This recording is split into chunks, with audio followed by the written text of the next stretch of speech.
Hi, I'm Sanna Atherton and I am a registered nutritionist. Thanks for watching, and hi as well for those watching on catch up. Now, since my last video with Dr. Emma Williams, many of you have contacted me with your nutrition issues. And what I'm finding is a lot of you are having similar issues. So what I'm going to do for 10 to 15 minutes each week is to help you improve your health at home. Now, if you do have any questions at all as we go along this Facebook Live, please do just drop them in the comments below, and I'll do my best to answer them during this session or in the future sessions.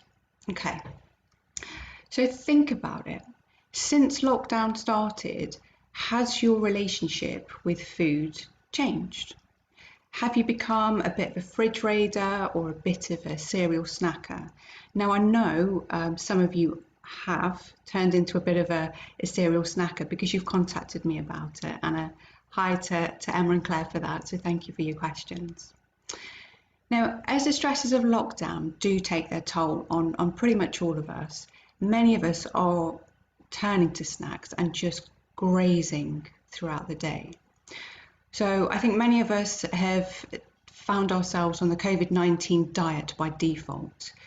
And what about your kids? Are they constantly foraging for something to eat? I've got a bit of a quiz for you, and I've got 10 questions to go through. And I just want you to think about how many of these are relevant to you. So just drop a comment, give me a thumbs up, or just think about it and just say whether any of these 10 questions apply to you. So hopefully you can see that, okay? Are you feeling more tired than usual since lockdown started? Does your mood go up and down? Are you finding it more difficult to concentrate? And do you still feel tired 20 minutes after you get up in the morning? Do you need coffee or a strong tea or something sweet to get you that energy boost first thing in the morning? Do you get any energy slumps during the day? Do you crave any types of food, and is weight slowly creeping on? And are your meal times more erratic now than before lockdown? And are you actually snacking more often than you used to? So if you scored 4 or more of those questions, if you answered yes to 4 or more of those, we really do need to get to work. And I'll be here each week to help you.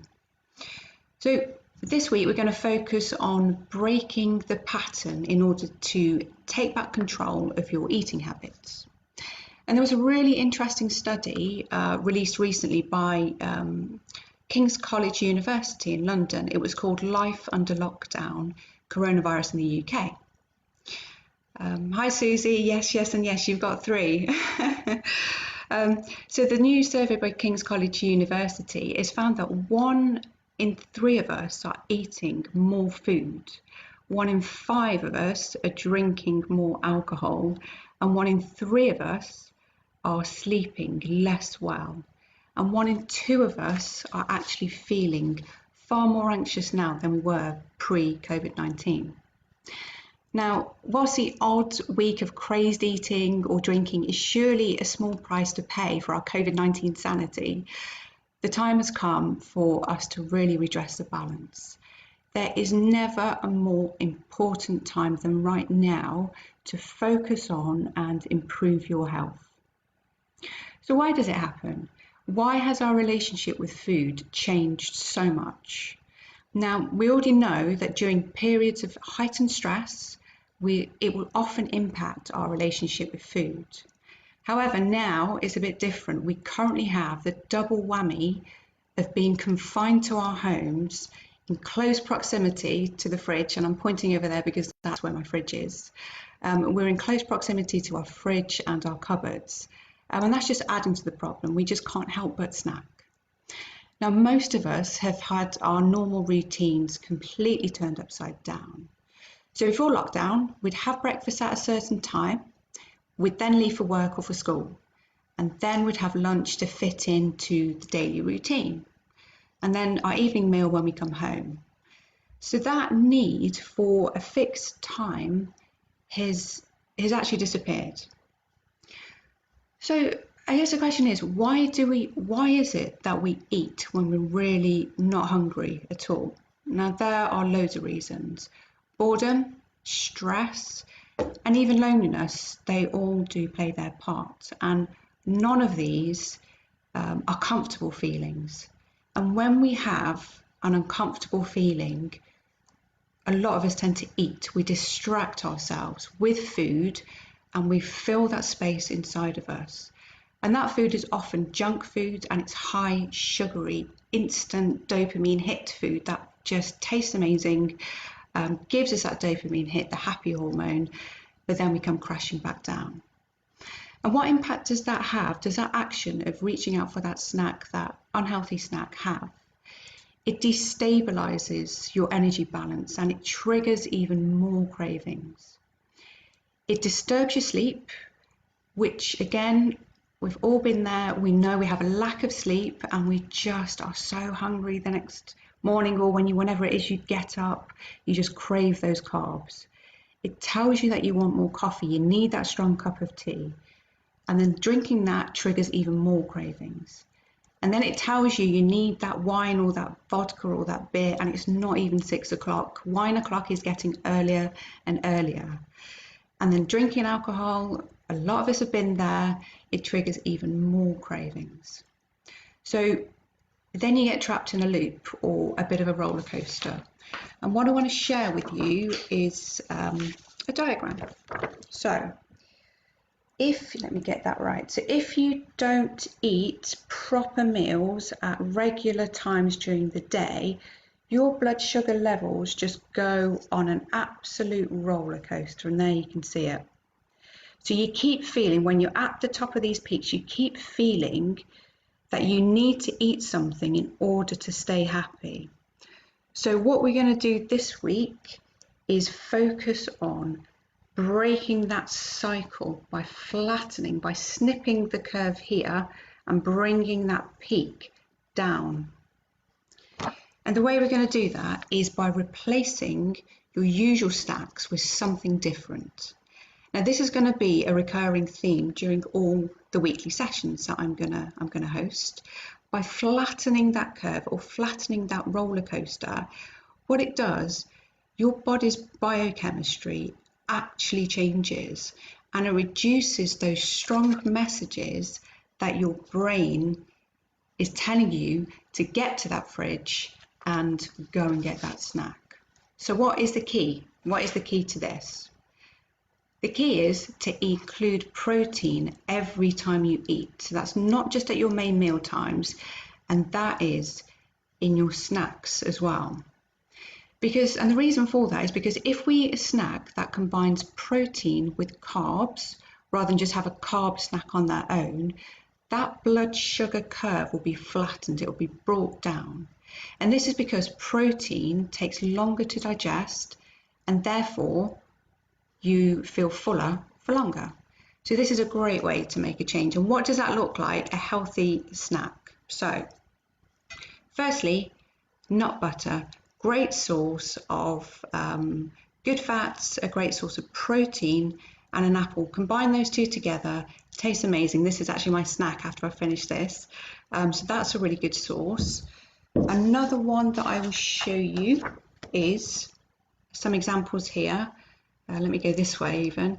So this is full fat, if you can see it, full fat natural yogurt, ideally live, so you get your probiotic and prebiotic hit in there, which again is great for your gut, great for balancing your blood sugar levels. Also some, if I go the right way, some nuts, a few nuts as well, and some berries. Any kind of berries are good.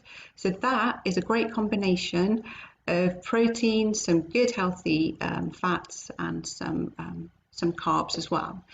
And if you don't have any nuts, or you may already have this in your fridge, so flax seeds are particularly good. They are a great source of an essential fat, omega-3, that your body can't make, so you have to get it through your diet. And these are milled. Now, you can add these to yogurt and some fruit as well, and you can have that any time of the day, and it really does taste good. One of the things I would say that if you do have a packet of these, and you've already opened it and it's in your cupbod, please go and put it in the fridge. And the reason for that is these do need to be kept in the fridge, because once you've milled a nut or a seed, the same goes for ground almonds, if once you've milled it or you've ground it down, it then starts to oxidize. It reacts with the air, it oxidizes, and then it turns rancid. And nothing rancid is at all good for you. So please, if you do have these milled flax seeds and they are open, please keep them in the fridge. Okay. So another good idea for a healthy snack is, let me get the right way, oatcakes. Oatcakes are a good complex carb, and then if you compare it with a tiny bit of cheddar cheese, that's a great protein hit as well. Or those all important veggie sticks, which I know some of you don't like, but again, great source of complex carbs. Also pair it with hummus. Hummus is actually, that's again a great source of protein. Hummus is really easy to make at home. So if you do get a chance and you're quite inclined to do it, please do try making that at home. It's so quick and it's so easy. Okay. So what I will do, I also have, thank you, Kate. I also have a couple of recipes that I will be posting in the comments box of this video. And the first is this one. It's almond and energy bars. These are absolutely great. I'll also post this recipe, which are the ginger nut flapjacks. I was actually hoping that I would share with you the finished product because I made these earlier this week. However, hi Emma. However, I made a batch of these earlier this week, but unfortunately I've eaten them all. So I can't show you the finished products, but believe me, they are nice. So I'll post those two recipes in the comments section below. So what are you going to do differently this week to move your health forwards? And good, Susie, you're going to go and stick those flax seeds in the fridge. So yeah, fantastic, fantastic. So what are you going to do differently this week to move your health forward? I do have a bit of a challenge for you. Plan your meals for the next week. And if that just sounds just too much, just plan them at least just for the next 2 or 3 days. Now, when you do that, include protein snacks in the planning. That can be any of these ideas that I've already shown you, or it can be these recipes that I'll post in the comments. And make it fun. Involve all the household in prepping these snacks, especially the kids. And thank you, Paulette. Hopefully you'll make some great snack ideas. Hopefully you'll end up making these. That'll be good, and see if you like them as much as I did. But what I would say is, when it comes to making these healthy snacks, is just base it around the food you already have to minimize those shopping trips, and just observe what a difference a healthy snack can make on your energy levels, and just rinse and repeat. Just keep doing that. Now, what I will post in the comments box of this video is a great resource that I found, and I do love this guy. It's Dr. Rangan Chatterjee, and it's his podcast. It's number 108, and it's where he talks to BJ Fogg about the secret of making new habits stick. And that, I think, will be really useful. It's only a short podcast, but it's well worth a listen. So do check that out as well. I'll post that in the comments as well. And if any of you are struggling with your health and you do want any free nutrition and lifestyle advice, what I have done, I've opened up my diary, so you can book yourself in for a free 30-minute call with me, and we can discuss your health goals. Or if you're struggling to set your health goals, I can help you do that. So I'll post a link for you to be able to do that, so we can talk on a one-on-one basis. So thank you, Louise. The recipes look like they will be great. Yeah, fingers crossed, fingers crossed. They turned out well for me, so yeah, hopefully you'll enjoy them as well. So what I will talk about next week is how to include more rainbow veggies in your diet. I'll give you some tips for family-friendly diets, family-friendly dinners with lots of veggies as well. So Lucy says, put that donut away, Katie Mack. So yeah, a bit early for a donut, I think, but you know, each to their own. And Harps, thank you. Yeah, I hope you enjoyed the video, and I do hope that I will see you next week. And if you do have any questions at all that you want me to address on these weekly sessions, please do just post them in the comments box, or just message Better Together Dorset directly, and I will be here to help you every single week. Thank you.